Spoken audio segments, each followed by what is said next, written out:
Prevention of gym injuries, जो मेरे पेट पे लात मारने वाली चीज़ है, because as I am a consultant physiotherapist मैं इंजरी चीज़ें देखती हूँ। जिसको इंजरी हुई है प्लीज़ मेरे पास आइए, बट मैं अभी आपको ये सिखाऊंगी कि आप इंजरी फ्री कैसे रहे, बिकॉज आप वर्कआउट्स तो कर रहे हो लेकिन आपको कुछ प्रॉब्लम हुआ, जैसे मसल टेयर होता है, या हम लोग बहुत ज़्यादा एक्सरसाइज करते इतना ओवर मोटिवेटेड रहते हैं कि एक ही दिन में जाके 2-2 घंटा वर्कआउट कर लिए, फिर बाद में 2 दिन तक बिस्तर पे पड़े हैं। क्यों ऐसा होता है? किसी को पता है क्या होता है, इंजरी क्यों होती है? अगर हमने सही से वर्कआउट किया है, हमारा ट्रेनर सही है। लेडीज़, आप करते हो वर्कआउट? यस? नहीं, बच्चों में टाइम नहीं मिलता, मुझे नहीं मिलता तो आपको कैसे मिलेगा? That is for sure. But अभी देखो क्या होता है कि सर ने इतना अच्छा एक लेकर आए हैं motive, doctor Ramiz, which I am really very thankful. Normally क्या होता है, हमने बुक्स में पढ़ा है कंजर्वेटिव मैनेजमेंट, डायबिटीज़ को ट्रीट करना है, हाइपरटेंशन को ट्रीट करना है, conservative management. What is conservative management? This is conservative management, जो चीज़ हमको वापस से बैक टू नॉर्मल लाना है। ये नहीं कि डायबिटीज़ मिल गया है हम लोग जाएंगे कब्र में भी डायबिटीज़ के साथ। नो, इंशाल्लाह उसका भी, हर किसी का अगर प्रॉब्लम है अल्लाह ताला उसका सल्यूशन देते हैं, बस हमको उस चीज़ को फाइंड आउट करना है, right? So I just tell you कि हम लोग वर्कआउट में क्या चीज़ें गलत करते हैं, इस वजह से इंजरीज होती है, मसल टेयर्स होते हैं, इस वजह से एब्सेंटिज्म होती है, जो हम लोग वर्कआउट नहीं कर पाते हैं, एक बड़ा ब्रेक हो जाता है। हाँ, अभी मेरा मसल टेयर हो गया, मेरे फिजियो ने मुझे बोला अभी वर्कआउट ही मत करो, ऐसा नहीं होता है। A proper rehabilitation is required. What is a warm up? क्या है वार्म अप? अपने जिस्मों को एक्टिवेट, इन्होंने पूछा बॉडी को तैयार करना मीन्स वार्म अप। तो आप मुझे बताएंगे वार्म अप ऐसी चीज़ होती है सिर्फ 10 बार हाथ ऊपर नीचे कर दिए उसको वार्म अप बोलेंगे? Sir please.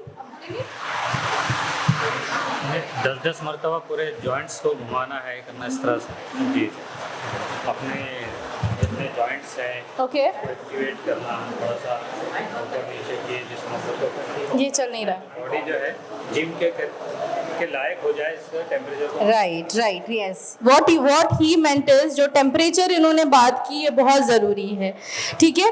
जैसे मोबिलिटी एक्सरसाइजेज हम बोलते हैं, अभी मैं चाहती हूँ कि आप लोग स्पॉट मार्चिंग कीजिए। आपको पता है जगह पे मार्च करना, इसको क्या बोलते हैं? आपको पता है? अभी कभी किया है आपने कभी किया है सर? जगह पे चलना, ऐसे चलना, आपने कभी किया है वार्म अप में? किया है, वेरी गुड, बहुत अच्छा है। इसके मतलब इनके ट्रेनर बहुत अच्छे हैं। आपने कभी किया है? एक्चुअली अब जाइए, थैंक यू। हाँ जाइए please. Okay, what I meant is, बोलने का मतलब ये है कि वर्कआउट में आपको थोड़ा बहुत पसीना ड्यूरिंग वार्म अप आना चाहिए। क्या होता है, हम इतने रश में होते हैं, मुझे 1 घंटा ही मिला है सेशन करने के लिए, 1 घंटे में ट्रेनर प्लीज करा दो मेरा, ये मैं 10 किलो मुझे उठाना है, 25 किलो मुझे उठाना है, बस मेरा ये आज वर्कआउट सेशन है, आप प्लीज कंप्लीट कर दो। कार्डियो मैं करूंगा, 50 मिनट्स मेरा कार्डियो है, 30 मिनट्स मुझे ट्रेडमिल करना है, 20 मिनट्स एलिप्टिकल करना है, उसमें ना वार्म अप है ना कूल डाउन है।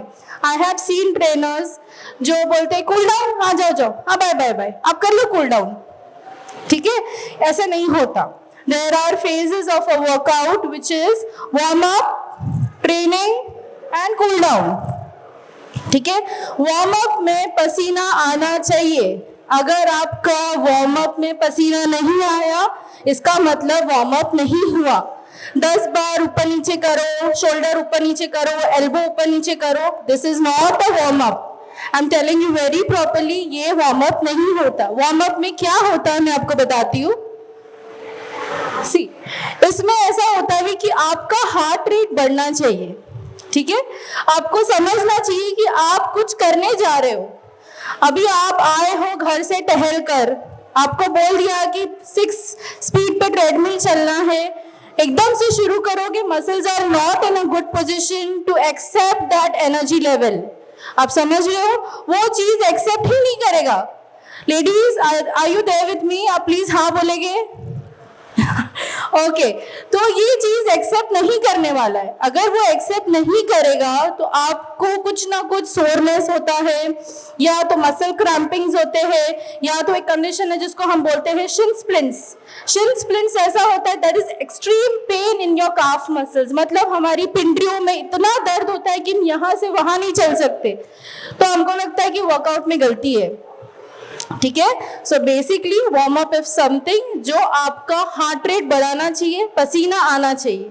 मुझे पसीना नहीं आया कोई बात नहीं, दिल की धड़कन सुनाई देना चाहिए कि हाँ जोर से धड़क रहा है, दैट इज आपका हार्ट रेट बढ़ गया है। सेकेंड, जैसे अभी हमने किया कार्डियो, आज मेरा कार्डियो है। कार्डियो में एकदम से आप नहीं शुरू करोगे, आपको एक लेवल पे 3 to 4 मिनट्स आपको वार्म अप करना है। उसके बाद आपको स्लोप पे चलना है, इंक्लाइन जो भी आपके ट्रेनर ने आपके लिए बनाया है दैट इज इम्पोर्टेंट। या तो फिर आप हाई रेंज ऑफ मोशन, जैसे मैंने बोला है स्पॉट मार्चिंग, जिसको हम बोलते हैं कि नीज ऊपर आना चाहिए, हाई नीज, ये इसको बोलते हैं स्पॉट मार्चिंग। कोई भी हमारा शोल्डर जॉइंट है या जो भी नी जॉइंट है, जंपिंग जैक्स, आपको पता है जंपिंग जैक्स? आपकी ट्रेनर बता देंगे। जंपिंग जैक्स इज समथिंग, आपको जंप करना है हाथ ऊपर नीचे करके। उसके साथ में आपका क्या होता है कि आप जंप करते हो, आपका हार्ट रेट भी बढ़ता है, साथ ही साथ आपके रेंज ऑफ मोशन भी बढ़ते, आपके मसल्स भी वार्म अप होते हैं, ठीक है। तो ये बहुत ज्यादा जरूरी है बिकॉज सोरनेस नहीं होना चाहिए। Soreness is also good sign. अभी आपने शुरू किया 24 to 48 आवर्स आपको सोरनेस है। सोरनेस मतलब हमारे बॉडी में दर्द होना, दैट इज ओके, लेकिन वो स्टार्टिंग के फेज में, बाद में नहीं, जब आपकी body very much used to है फिटनेस से, okay. Second is strength training. This is very very important because मेरे पास मैक्सिमम पेशेंट्स जो आते हैं दे come with a tier, muscle फट गया है, लिगामेंट इंजुरी हुई है। क्यों हुआ? ट्रेनर को पूछेंगे, ट्रेनर बोलेगा फॉर्म बराबर था, दे नो द फॉर्म सही से किया। क्यों हुआ? ट्रेनिंग में इशू क्यों हुआ? वार्म अप भी सही था, कूल डाउन भी सही था, बट ट्रेनिंग के टाइम पे क्या प्रॉब्लम हुआ? These are the 7 tips जिसके वजह से सेफ ट्रेनिंग होगी। जो first is warm up and cool down, जो मैंने आपको पहले बताया। Second is focus on form not weight. 2 kilo उठा रहे, अरे कुछ लग ही नहीं रहा है, बहुत लाइट है, आप 5 किलो दे दो, ऐसा नहीं होता।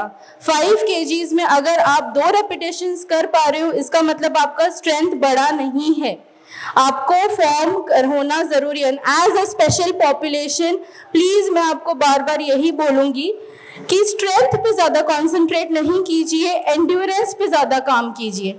कभी कभी ऐसे भी होता है कि हम लोग नॉर्मली मार्केट से 5 kg का वजन उठाकर घर तक नहीं लेकर आ पाते, लेकिन जब हम जिम में जाते हैं हम 7 kgs के 10 रेपिटेशंस कर लेते हैं। क्यों ऐसा? बिकॉज आप एक वेट कोई सर्टेन अमाउंट ऑफ टाइम तक नहीं उठा पाते हो। 5 किलो अगर आप 10 मिनट नहीं उठा पाए तो 7 kgs 10 रेपिटेशंस करके क्या मतलब है? So as a special population जहाँ पे डायबिटीज, हाइपरटेंशन, ये सब चीजें हमको कंट्रोल करना है, आप प्लीज कंसंट्रेट कीजिए आपके एंड्योरेंस पे रादर देन स्ट्रेंथ। जो मैंने आपको बताया, warm up, focus on form not the weight. Third is working at the right tempo helps you stay in control. Tempo मतलब क्या होता है, कोई बताएगा मुझे please? What is a tempo in a workout? Tempo क्या बोलते हैं? कोई ट्रेनर बोलेगा please? Anas, Shams, what is a tempo in a workout?